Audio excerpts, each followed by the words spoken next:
Hello दोस्तों, मैं अरविंद कुमार आपका गुरुकुल इंस्टीट्यूट सूंची में स्वागत करता हूं। दोस्तों, आज हम UPSI and UP triple S C PT परीक्षा 2021 के लिए हिंदी का प्रैक्टिस सेट नंबर 4 करने जा रहे हैं। इससे पहले ऑलरेडी 3 प्रैक्टिस सेट हो चुकी हैं, जिन्हें आप लोग जाकर प्ले लिस्ट में देखना ना भूलें। तो दोस्तों, आज के टेस्ट में हमने 40 हिंदी के टॉप मोस्ट एमसीक्यू क्वेश्चन रखे हैं, जो कि अभी तक सबसे अधिक जिनकी दरकरार है कि यही प्रश्न आपको यूपीएसआई और UP triple S C PT में देखने को मिल सकते हैं। तो आप लोग धैर्य से और ईमानदारी पूर्वक पूरी क्लास देखिएगा और अंत में ये बताइएगा कि आज आपके 40 प्रश्नों में से कितने प्रश्न सही हो रहे हैं। अगर आप 40 में 35 या 37 प्रश्न सही कर पा रहे हैं तो आप बिल्कुल सही दिशा में पढ़ रहे हैं और आपको ज़्यादा पढ़ने की ज़रूरत नहीं है, बस आपको कंटिन्यूटी बनाकर रखनी है। तो आप लोग धैर्य के साथ ईमानदारी पूर्वक पूरी क्लास देखिएगा और अंत में हम आपसे एक चैलेंज प्रश्न करेंगे। अगर आप उस प्रश्न का आंसर सबसे पहले कमेंट बॉक्स में देते हैं तो आने वाली वीडियो में सबसे पहले आपका नाम लिया जाएगा। तो दोस्तों, क्लास को शुरू करने से पहले अगर अभी तक आपने क्लास को लाइक नहीं किया तो पहले आप लोग क्लास को लाइक कीजिए और शेयर कीजिए और चैनल को सब्सक्राइब कर बेल बटन अवश्य दबाएं, जिससे हमारी आने वाली सभी वीडियो के नोटिफिकेशन आपको नियमित रूप से मिल सके। और जी हाँ दोस्तों, अगर आपको इसका पीडीएफ चाहिए तो आपको गुरुकुल इंस्टीट्यूट सूंची टेलीग्राम चैनल ज्वाइन करना होगा, जहां पर हम डेली बेसिस पर क्लासों की पीडीएफ प्रोवाइड कराते हैं। तो धन्यवाद। चलते हैं आज का ये प्रैक्टिस सेट नंबर 4 स्टार्ट करते हैं। इसमें जो पहला प्रश्न आपसे पूछा गया है, निम्नलिखित में से कौन सा स्त्रीलिंग है। तो आप लोग बताइए कि आपको जो ऑप्शन दिए गए इनमें से कौन सा स्त्रीलिंग है। तो अगर आप इस प्रश्न का आंसर दे रहे हो ऑप्शन नंबर ए, जो ऋतु है वह स्त्रीलिंग है, तो आपका आंसर सही है। चलते हैं अगला प्रश्न देखते हैं। बच्चे बस से पाठशाला जाते हैं, इस वाक्य में कौन सा कारक है। तो आप लोग बताइए कि जो बच्चे हैं वह बस से पाठशाला जाते हैं, तो इसमें कौन सा कारक है। तो अगर आप इसका आंसर दे रहे हो ऑप्शन नंबर बी, इसमें करण कारक है, तो आपका आंसर सही है। चलिए अगला प्रश्न देखते हैं। द्वार शब्द में प्रयुक्त ध्वनियां हैं, तो आप लोग बताइए जो द्वार शब्द है उसमें कौन सी ध्वनियां प्रयुक्त हुई हैं। तो अगर आप इसका आंसर दे रहे हो ऑप्शन नंबर जो बी है, द्वार शब्द में जो ऑप्शन नंबर बी में लिखा है द्वा प्लस आधारा और प्लस आ, तो आपका आंसर सही है। चलिए अगला प्रश्न देखते हैं। अगला प्रश्न है गांगेय किसके लिए प्रयुक्त होता है। तो आप लोग बताइए जो गांगेय है वह किसके लिए प्रयुक्त होता है। तो आशा करते हैं कि आप लोग आंसर कमेंट बॉक्स में दे रहे होंगे। अगर आपने इसका आंसर दिया है ऑप्शन नंबर डी, जो गांगेय है वह भीष्म के लिए प्रयोग होता है, तो आपका आंसर सही है। चलिए अगला प्रश्न देखते हैं। अगला प्रश्न है दो समानार्थी शब्दों की पुनरुक्त के बीच में किस विराम चिन्ह का प्रयोग होता है। तो आप लोग बताइए कि दो जो समानार्थी शब्द हैं उनके बीच में जो पुनरुक्त का चिन्ह होता है वह कौन सा विराम चिन्ह होता है। अगर आपने इसका आंसर दिया है ऑप्शन नंबर सी, वह योजक होता है, तो आपका आंसर सही है। चलिए अगला प्रश्न देखते हैं। अगला प्रश्न क्या है। अध्यापक ने कक्षा में गणित की परीक्षा ली, तो आप लोग बताइए कि यह कैसा वाक्य है। अध्यापक ने कक्षा में गणित की परीक्षा ली, यह कैसा वाक्य है, आप लोग बताइए।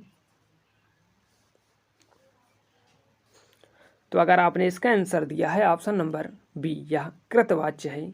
अध्यापक ने कक्षा में गणित की परीक्षा ली, यह कृतवाच्य है, तो आपका आंसर सही है। चलिए अगला प्रश्न देखिए।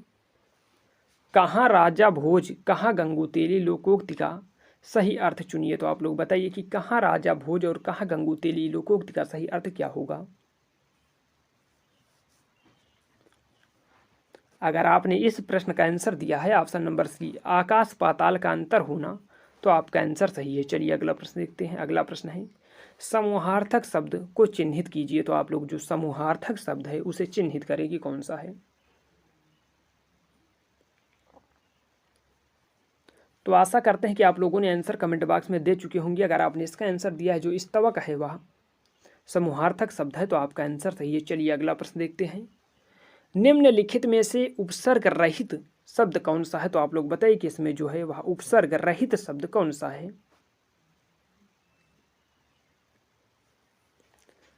तो आशा करते हैं कि आप लोग आंसर कमेंट बॉक्स में दे चुके होंगे। अगर आपने इसका आंसर दिया है ऑप्शन नंबर ए, छत्री, वह उपसर्ग रहित शब्द है, तो आपका आंसर सही है। चलिए अगला प्रश्न देखते हैं। अगला प्रश्न है निम्नलिखित में से कौन सा शब्द है जिसमें हारा प्रत्यय नहीं है। तो आप लोग बताइए कि किसमें हारा प्रत्यय नहीं है। अगर आपने इसका आंसर दिया है ऑप्शन नंबर बी, जो पालनहार है उसमें हारा प्रत्यय का प्रयोग नहीं हुआ है, तो आपका आंसर बिल्कुल सही। चलिए अगला प्रश्न देखें।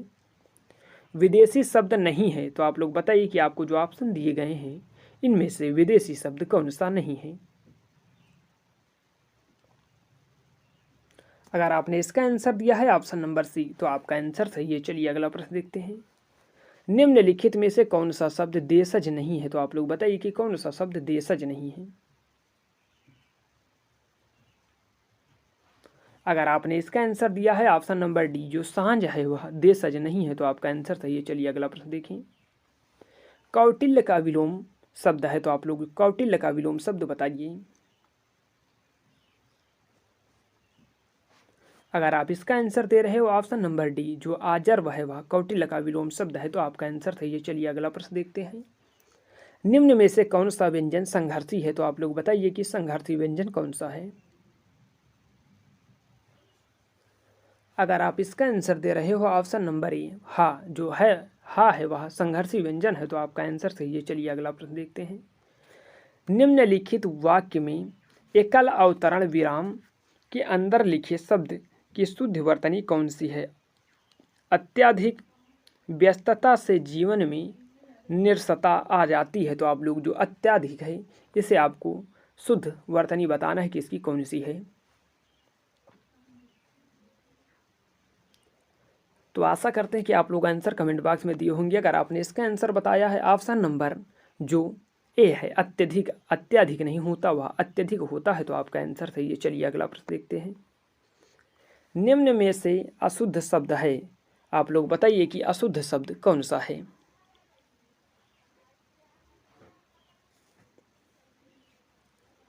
अगर आपने इसका आंसर दिया है, जो इसका आंसर बनना चाहिए वह होना चाहिए ऑप्शन नंबर डी, जो माननीय लिखा हुआ है वह अशुद्ध शब्द है, तो आपका आंसर सही है। चलिए अगला प्रश्न देखते हैं। तालू में जीभ न लगना का अर्थ है, जो तालू में जीभ न लगना का अर्थ क्या है, आप लोग बताइए।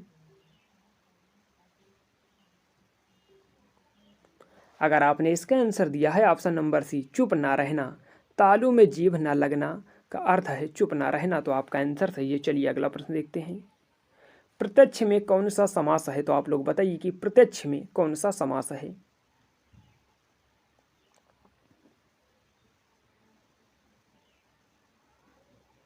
अगर आपने इसका आंसर दिया है ऑप्शन नंबर सी, प्रत्यक्ष में अव्ययीभाव समास है, तो आपका आंसर सही है। चलिए अगला प्रश्न देखते हैं। विशेषण विशेष युग्म में से असंगत का चयन करें, तो आप लोग असंगत का चयन करना है कि कौन सा असंगत है विशेषण विशेष युग्म में से।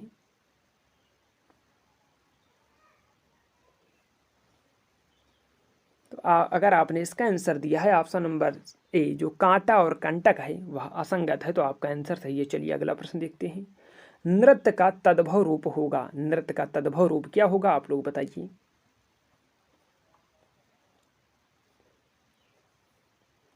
अगर आपने इसका आंसर दिया है ऑप्शन नंबर सी, नाच, तो आपका आंसर सही है। चलिए अगला प्रश्न देखते हैं।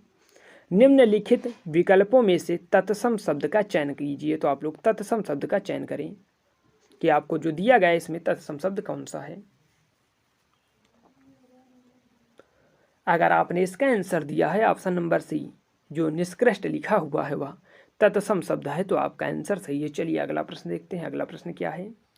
जिसके समान कोई दूसरा न हो के लिए एक शब्द क्या होगा, आपको बताना है कि जिसके समान कोई दूसरा न हो। अगर आपने इसका आंसर दिया है ऑप्शन नंबर सी, वह अनुपम है, तो आपका आंसर सही है। चलते हैं देखते अगला नाम प्रश्न। कहते हैं कि शक्ति का नाम औरत है, तो आप लोग बताइए कि यह कैसा वाक्य है। कहते हैं कि शक्ति का नाम औरत है, यह कैसा वाक्य आपको बताना है। अगर आपने इसका आंसर दिया है ऑप्शन नंबर सी, यह मिश्र वाक्य है, तो आपका आंसर सही है। चलिए अगला प्रश्न देखते हैं। चिड़िया आकाश में उड़ रही है, इस वाक्य में उड़ रही क्रिया किस प्रकार की है, तो आप लोग बताइए कि चिड़िया आकाश में उड़ रही है, इसमें कौन सी क्रिया है। अगर आपने इसका आंसर दिया है ऑप्शन नंबर ए, इसमें आक्रामक क्रिया है, तो आपका आंसर सही है। चलिए अगला प्रश्न देखते हैं।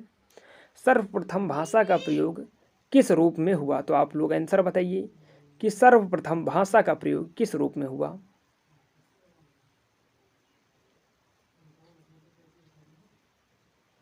अगर आपने इसका आंसर दिया है ऑप्शन नंबर जो बी कि सर्वप्रथम भाषा का प्रयोग मौखिक रूप में हुआ है तो आपका आंसर सही है। चलिए अगला प्रश्न देखते हैं। अगला प्रश्न क्या है?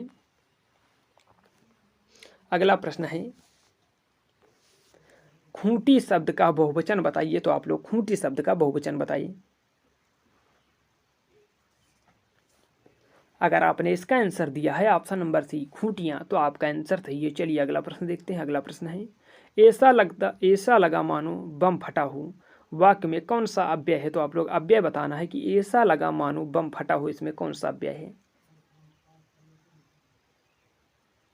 अगर आपने इसका आंसर दिया है ऑप्शन नंबर ए स्वरूप बोधक अव्यय है तो आपका आंसर सही है। चलिए अगला प्रश्न देखते हैं। निम्नलिखित में से शुद्ध वाक्य का चयन कीजिए। तो आप लोग बताइए कि इसमें शुद्ध वाक्य कौन सा? आप लोग ध्यानपूर्वक पढ़कर आंसर दीजिएगा।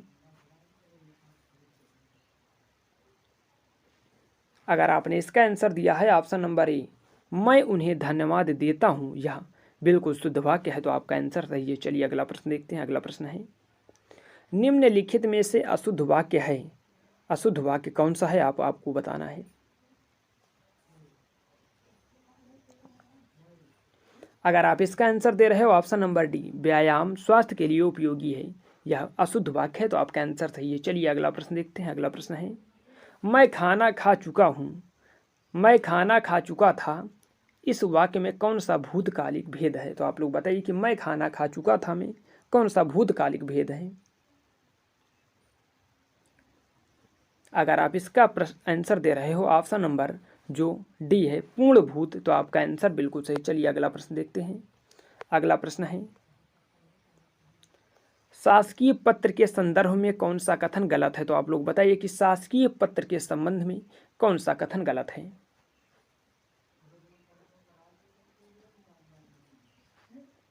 अगर आपने इसका आंसर दिया है ऑप्शन नंबर बी पत्र संख्या के ऊपर तिथि लिखी जाती है, यह गलत है तो आपका आंसर सही है। चलिए अगला प्रश्न देखते हैं। अंधा युग किसकी रचना है? तो आप लोग बताइए कि अंधा युग किसकी रचना है? अगर आप इस प्रश्न का आंसर दे रहे हो ऑप्शन नंबर बी अंधा युग जो धर्म भारती की रचना है तो आपका आंसर सही है। चलिए अगला प्रश्न देखें। निम्न में सर्वनाम शब्द है तो आप लोग बताइए कि सर्वनाम शब्द कौन सा है? तो अगर आप इसका आंसर दे रहे हो जो ऑप्शन नंबर डी है वह सर्वनाम शब्द है तो आपका आंसर सही है। चलिए अगला प्रश्न देखते हैं। अगला प्रश्न है रौद्र रस का स्थायी भाव क्या है? आप लोग बताइए कि रौद्र रस का स्थायी भाव क्या है?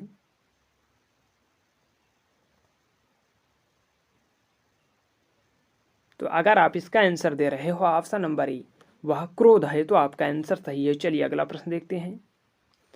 अंबर पनघट में डुबो रही तारा घुट ऊषा नगरी, उक्त पंक्ति में कौन सा अलंकार है? तो आप लोग बताइए कि अंबर पनघट में डुबो रही तारा घट ऊषा नगरी में कौन सा अलंकार है?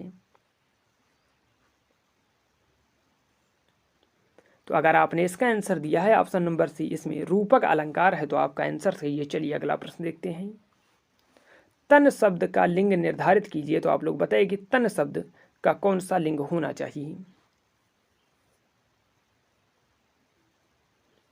अगर आपने इसका आंसर दिया है ऑप्शन नंबर ए पुरलिंग जो तन शब्द है वह पुरलिंग है तो आपका आंसर सही है। चलिए अगला प्रश्न देखते हैं। वाक्य में जिस शब्द से क्रिया के संबंध का बोध होता है उसे क्या कहते हैं? तो आप लोग बताइए कि वाक्य में जिस शब्द से क्रिया के संबंध का बोध होता है उसे क्या कहते हैं? आप लोग बताएं। अगर आपने इसका आंसर दिया है ऑप्शन नंबर से उसे करण कारक कहते हैं तो आपका आंसर सही। चलिए अगला प्रश्न देखते हैं।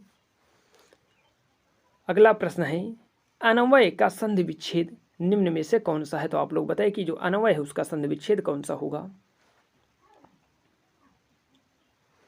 अगर आपने इसका आंसर दिया है ऑप्शन नंबर सी अनु प्लस अय तो आपका आंसर सही है। चलिए अगला प्रश्न देखते हैं। आसक्ति का अर्थ है तो आप लोग बताइए कि आसक्ति का अर्थ क्या है? अगर आपने इसका आंसर दिया है ऑप्शन नंबर सी गहरी चाह तो आपका आंसर सही। और अब हम चलते हैं, आप लोग तैयार हो जाइए। आज का चैलेंज प्रश्न, आज का चैलेंज प्रश्न आपके सामने है। प्रश्न नंबर 42 इनमें से कौन सा विराम चिन्ह ऐसा है जो हिंदी में अंग्रेजी भाषा से नहीं लिया गया है? तो आप लोग इसका आंसर कमेंट बॉक्स में बताइएगा। ये आज का होमवर्क क्वेश्चन है और ये आज का चैलेंज प्रश्न है। आप लोग इसका आंसर ध्यानपूर्वक इसे पढ़िएगा। अगर आप इसका आंसर कमेंट बॉक्स में सबसे पहले बताते हैं तो हम आपका नाम आने वाली वीडियो में सबसे पहले लेंगे। तो दोस्तों आज ये बताइए कि आज आपके 40 में से कितने प्रश्न सही हुए? क्या आप 32, 33 या 35 सही कर पाए या नहीं? ईमानदारी पूर्वक कमेंट में लिख दीजिएगा। अगर आज की क्लास अच्छी लगी हो तो अगर अभी तक आपने क्लास को लाइक नहीं किया तो पहले आप लोग क्लास को लाइक कीजिए और शेयर कीजिए और चैनल को सब्सक्राइब कर बेल बटन अवश्य दबाएं, जिससे हमारी आने वाली सभी वीडियो के नोटिफिकेशन आपको नियमित रूप से मिल सकें। अगर आपको इसका PDF चाहिए तो आपको गुरुकुल इंस्टीट्यूट सूंची टेलीग्राम चैनल ज्वाइन करना होगा, जहां पर हम डेली बेसिस पर क्लासों की PDF प्रोवाइड कराते हैं। तो धन्यवाद, मिलते हैं नेक्स्ट क्लास में।